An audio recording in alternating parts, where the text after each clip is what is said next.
Hello friends, my kitchen my રેસિપીમાં આપનું સ્વાગત છે। આજે આપણે ઇન્સ્ટન્ટ આથેલા મરચાં બનાવીશું। સાથે સાથે તેને લાંબો સમય માટે કઈ રીતે સ્ટોર કરવું તેની પણ હું ટ્રીક બતાવીશ। અને આજે તેનો મસાલો આપણે નવી રીતથી બનાવીશું। તો બધી ટ્રીક અને ટિપ્સ સાથે આજે આપણે આથેલા મરચાં બનાવીશું। રેસીપી સારી લાગે તો લાઈક અને શેર જરૂરથી કરજો। અને જો તમે મારી ચેનલ ઉપર નવા હોય અને મારી ચેનલને હજુ સબસ્ક્રાઈબ ન કરેલ હોય તો અત્યારે જ સબસ્ક્રાઈબ કરી બાજુનું બેલ બટન દબાવવાનું ભૂલશો નહીં, જેથી કરીને તમને મારા નવા વિડીયોનું નોટિફિકેશન મળતું રહે। તો સૌપ્રથમ આપણે 250 ગ્રામ જેટલા મરચાં લેશું। અહીંયા આપણે લાઇટ ગ્રીન કલરના મરચાં પસંદ કરેલા છે। તમારે ડાર્ક ગ્રીનના મરચાં આવે છે તે લેવા હોય તો તે પણ લઈ શકો છો, તેની તીખાશ વધારે હોય છે। તો અત્યારે આપણે 250 ગ્રામ જેટલા મરચાં લીધેલા છે। ફ્રેશ મરચાંમાંથી જ આપણે અથાણું બનાવવાનું। આ મરચાંને આપણે ઇન્સ્ટન્ટ પણ ખાઈ શકીએ છીએ અને લાંબા સમય માટે પણ સ્ટોર કરી શકીએ છીએ। તો તેને સારી રીતે આ રીતે આપણે ધોઈ લેશું। બધા મરચાં સરસ ધોવાઈ ગયા છે તો તેને આપણે કોટનના કપડામાં આ રીતે લઈ લેશું અને તેને આપણે પહેલાં કોરા કરી લેશું।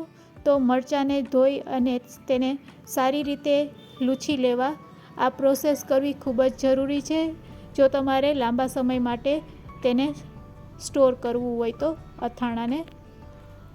તો આ રીતે આપણે બધા મરચાંને પહેલાં કોરા કરી લેશું અને પછી તેને લૂછી પણ લેશું।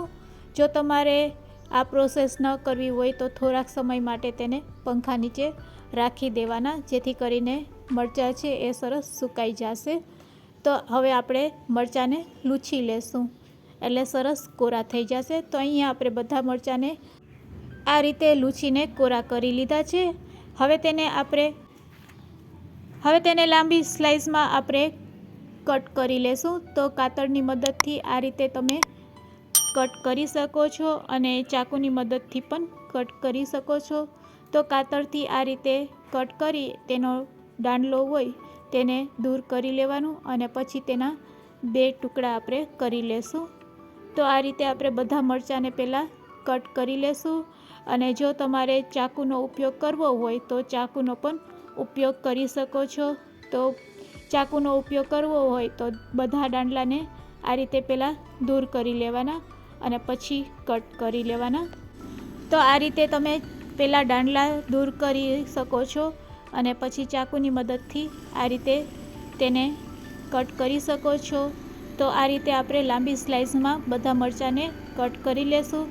તો અહીંયા આપણા મરચાં પણ સરસ કટ થઈ ગયા છે। એકાદ સૂકેલ મરચું પણ તમે એડ કરી શકો છો। હવે તેમાં આપણે 1 ચમચી જેટલું મીઠું એડ કરીશું અને પછી વિનેગર એડ કરીશું। તો અડધી વાટકી જેટલું આપણે વિનેગર એડ કરીશું અને તેને ચમચીથી સારી રીતે મિક્સ કરી લેશું। આ રીતે ચમચીથી મિક્સ કર્યા પછી તેને આપણે થોડીક વાર માટે રેસ્ટ આપીશું। તો 15 મિનિટ માટે તેને ઢાંકી અને રેસ્ટ આપીશું। તો આ રીતે આપણે પ્લેટથી તેને ઢાંકી દઈશું અને 15 મિનિટ માટે રેસ્ટ આપીશું। 15 મિનિટ પછી આપણે ચેક કરશું તો તમે જોઈ શકો છો કે સહેજ પાણીનો ભાગ છે એ વધી ગયો છે।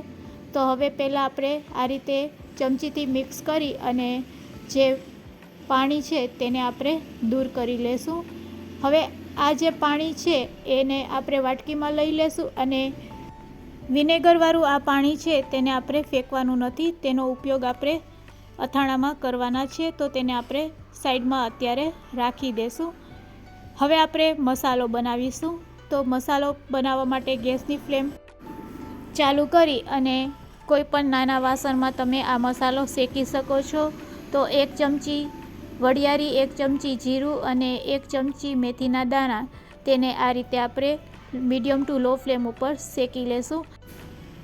2 મિનિટ માટે તેને શેકવાના। તો અહીંયા આપણો મસાલો શેકાઈ ગયો છે। ગેસની ફ્લેમ બંધ કરી દેશું અને ગરમ ગરમ તેને આપણે ખાંડણીમાં લઈ લેશું અને દસ્તાની મદદથી તેને આ રીતે ક્રશ કરી લેશું. તો અહીંયા આપણે મસાલાને અચકચરો ક્રશ કરવાનો છે. તમે જોઈ શકો છો અહીંયા આપણો મસાલો રેડી છે. તેને આપણે સાઈડમાં રાખી દેશું.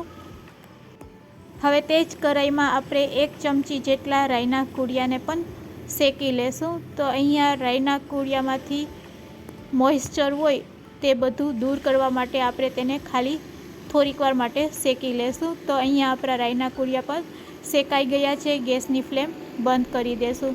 બસ આ રીતે થોડાક હલકા થાય એટલે ગેસની ફ્લેમ બંધ કરી દેવાની. તેને પણ આપણે એક વાટકીમાં લઈ લેશું.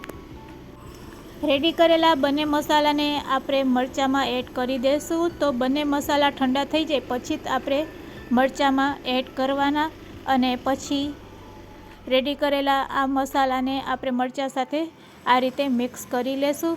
તો આ રીતે કરવાથી શું ફાયદો છે? તો કે આ રીતે કરવાથી મરચાંમાં બધો મસાલો ચોંટી જશે. તો આ પ્રોસેસ કરવા માટે આપણે વિનેગરનું પાણી છે એ તેમાંથી દૂર કરેલું છે. તો હવે તમે જોઈ શકો છો કે મસાલો સરસ આપણા મરચાં સાથે ચોંટી ગયો છે. હવે આપણે શું કરશું? તો કે હવે આપણે તેમાં બધા મસાલા એડ કરીશું. હવે જોઈ શકો છો મરચાં સાથે સરસ મસાલો ચોંટી ગયો છે. તો હવે કાશ્મીરી મરચું, અડધી ચમચી કાશ્મીરી મરચું, અડધી ચમચી હળદર પાવડર અને અડધી ચમચી જેટલું આપણે મીઠું એડ કરશું. મીઠું એડ કર્યા પછી મસાલાને પણ આપણે ચમચીથી મિક્સ કરી લેશું. હવે આપણે તેમાં 2 ચમચી જેટલું વિનેગરનું પાણી એડ કરી દઈશું. તો અહીંયા આપણું ઇન્સ્ટન્ટ આથેલા મરચાં રેડી છે. તેને આપણે 2 મહિના સુધી ખાઈ શકીએ છીએ.